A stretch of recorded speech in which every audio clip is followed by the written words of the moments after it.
আসসালামু আলাইকুম সুপ্রিয় দর্শক। আজকে লাইভে নারী কমিশন ও নারী নীতিমালা নিয়ে জরুরি আলোচনা। নারী সংস্কার কমিশনের প্রস্তাব এটা সরকারের সিদ্ধান্ত নয়। সরকার যত কমিশন হয়েছে সবগুলো ক্ষেত্রে ভিন্ন মত এসেছে। নারী সংস্কার কমিশনের প্রস্তাব ভিন্ন মত থাকতে পারে, অধিকাংশ ক্ষেত্রে ভিন্ন মত প্রকাশ করা হয়েছে, কিন্তু কিছু ক্ষেত্রে অত্যন্ত বিদ্বেষমূলক, আক্রমণাত্মক, নারী শুধু নয় পুরা জাতির প্রতি অবমাননাকরভাবে প্রতিক্রিয়া ব্যক্ত করা হয়েছে। সরকারের যে কোনো বড় সংস্কার রাজনৈতিক ঐক্যমত ছাড়া সংস্কার হবে না। ভিন্নমত প্রকাশে সবাইকে সহনশীল ও শালীনতার পরিচয় দিয়ে এইরকম ব্যবহার করার জন্য সবিনয় অনুরোধ করেছেন আইন উপদেষ্টা আসিফ নজরুল সাহেব, এবং এই বক্তব্যটা উনার যেটা মিডিয়ায় এসেছে। নারী সংস্কার কমিশন নিয়ে অনেক তথ্যবহুল আলোচনা করেছেন জাতীয় পার্টির প্রেসিডিয়াম সদস্য এবং উত্তরবঙ্গের অতিরিক্ত মহাসচিব ব্যারিস্টার শামীম হায়দার পাটোয়ারি। তিনি বলেন, নারী সংস্কার কমিশনে কোনো আলেম রাখা হয়নি কেন? হিন্দু ধর্মে নারী বাবার কোনো সম্পত্তি পায় না। 433টি দাবি এই নারী কমিশন সাবমিট করেছে। তার মধ্যে তাদের আশাতে 200টি দাবিও যদি বাস্তবায়ন হয়। প্রথমত, এই কমিশনগুলো সাংবিধানিক কোনো কমিশন নয়। পাবলিক সার্ভিস কমিশন বা নির্বাচন কমিশনের মতো রেফারেন্স নাই এই কমিশনগুলার। আইন দিয়ে কমিশন করা হয় সেটাও নয়। এটা প্রধান উপদেষ্টার নির্বাহী আদেশে এই কমিশনগুলো গঠন করা হয়েছে। তবে রাজনৈতিক দলের ঐক্যমত না হলে এই কমিশনের প্রস্তাব বাতিল হবে।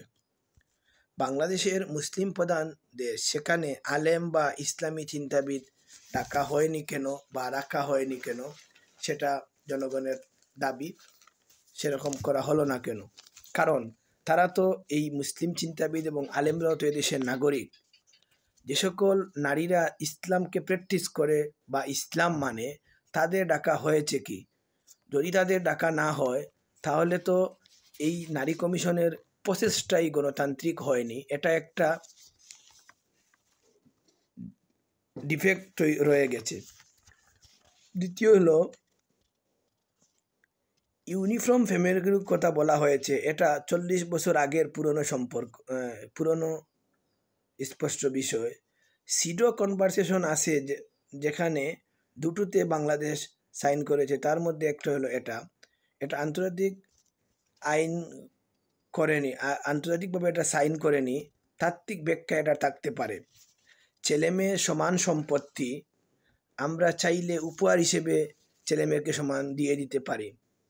লাইবিলিটির ব্যাপারে, মানে দায়িত্ব নেওয়ার ব্যাপারে যখন আসবে, তখন ছেলে মেয়ের লাইবিলিটি একা এক না। মা বাবা এবং ছেলে মেয়ের দায়িত্ব মেয়েরা নেয় না। মা বাবা এবং ছেলে মেয়ের দায়িত্ব পুরুষকেই নিতে হয়। ছেলেদের দায়িত্ব যেহেতু বাড়ানো আছে বলে সম্পত্তিও বাড়ানো আছে। হিন্দু ধর্মে সম্পত্তি বিধান মানে বাবার সম্পত্তি মেয়েদের পাওয়ার বিধান নাই। তার বিয়ের সময় যে গিফট বা উপহার দেওয়া স্থির হয়, এটা ছাড়া আর কোনো সম্পত্তি সে পায় না। কিন্তু ইসলাম ধর্মে 50% দেওয়া আছে। আমরা কি নারীদের সেই 50% তার সম্পত্তি, তার হক দেওয়ার কি নিশ্চিত করতে পেরেছি? বোন কখনো ভাইয়ের কাছে সম্পত্তি চায় না। মুসলিমদের যে বর্তমান যে অবস্থা বাংলাদেশে, বোনরা ভাইয়ের কাছে সম্পত্তি চায় না। চাইলে ভাই বোনের সম্পর্ক নষ্ট হয়ে যাবে। স্বামী যদি বোনকে নির্যাতন করে তাহলে ওই বোন এসে তার বাবার বাড়িতে আশ্রয় নিবে, থাকবে। কিন্তু যদি সে ভাইয়ের সাথে সম্পত্তি নিয়ে কথা বলে তাহলে ভাইয়ের সাথে সম্পর্ক নষ্ট হয়ে যাবে। কোনোদিন স্বামী টর্চার করলে, নির্যাতন করলে ওই মহিলা আর বাবার বাড়িতে এসে থাকতে পারবে না। এই জন্য এই বইয়ে তারা দাবি করে না। এটাতে সে সন্তুষ্ট থাকে। মেয়েরা 50% পাবে ইসলামী অনুযায়ী। মুসলিম শরিয়া অ্যাপ্লিকেশন 1939 একটি আইন আছে। এখানে বিবাহ বিচ্ছেদ এসব বিষয় ক্যারি করে। এখন সে যদি বহন করবে এই আইনটা, 1939 সালের এই আইনটা বিবাহ এবং বিচ্ছেদ এটা বহন করবে। কিন্তু সে যদি বহন করতে না চায়, কেউ যদি চায় না আমি সরকারি আইন বা ধর্মীয় আইন মানি না, আমি মুসলিম না, আমি সরকারের আইন মানি, সে সুযোগ আছে। মুসলিম হয়ে এই আইনের বাইরে যাওয়া সুযোগ কতটুকু আছে প্রশ্ন রাখে। দুটো আইন আছে। আইয়ুব খান 1961 সালে মুসলিম পরিবার আইন করেন, যেটাতে দাদা জীবিত থাকা অবস্থায় বাবার সম্পত্তির মালিক নাতিরা হয় না, নাতিরা পেত না। নাতির জন্য সরাসরি সম্পত্তির বিধান ছিল না। পরে আইয়ুব খান বাবা মারা গেলে দাদা জীবিত থাকলেও নাতিরা সরাসরি সম্পত্তি পাবে, শুধু ছেলে মেয়ে, ওই বাবার ছেলে মেয়ে যারা তারা সম্পত্তি পাবে, এটার বিধান রেখে একটি আইন করেন। সেই আইন নিয়ে তুমুল বিতর্ক হয়, কিন্তু আইনটি ভালো ছিল বলে সেটা টিকে যায়। 1893 সালে হাউস অফ ল বলেছে যে মেরিটাল লেব বলে কিছু নাই। 1993 সালে হাউস অফ ল বলেছে মেরিটাল লেব আছে।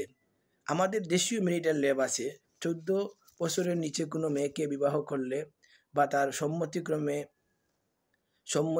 বা সম্মতি ছাড়া, তাহলে সেটা রেপ হবে। যারা প্রাপ্তবয়স্ক তাদের বিষয়টি দীর্ঘদিন ধরে যারা সংসার করছে সেটা অন্য বিষয়। স্বামী এবং স্ত্রীর বিষয়গুলো এতই জটিল যে স্বামী স্ত্রীর পার্সোনাল বিষয় কিভাবে আদালতে প্রমাণ করবেন। সুতরাং সুপ্রিয় দর্শক, আমরা এদেশে ইসলাম বিরোধী কোনো নারী নীতিমালা বা কোনো আইন আমরা চাই না। ইসলামের সাথে সাংঘর্ষিক হোক, কোরআন হাদিসের সাথে সাংঘর্ষিক হোক, এরকম কোনো আইন আমরা চাই না।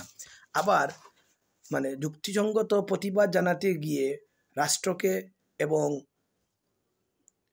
বহির্বিশ্বে যাতে কোনো বিতর্কর সৃষ্টি না হয়, একটি মহল, বিদেশি দুইটি মহল, এরা প্রপাগান্ডা চালাচ্ছে এবং মিশন চালাচ্ছে যে বাংলাদেশে ইসলাম এস্টাবলিশ হয়েছে, ইসলামী জঙ্গিবাদ মৌলবাদ মাথাছড়া দিয়ে উঠেছে, এটা প্রমাণ করার জন্য বিভিন্ন কূটকৌশল ব্যবহার করছে।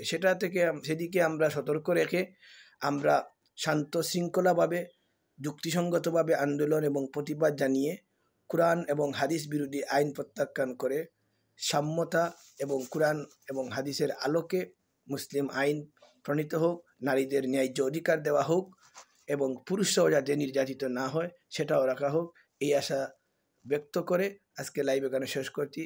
সবাই ভালো থাকবেন, শেয়ার করে এবং সাবস্ক্রাইব করে পাশে থাকবেন। আসসালামু আলাইকুম ওয়া রাহমাতুল্লাহি ওয়া বারাকাতুহু।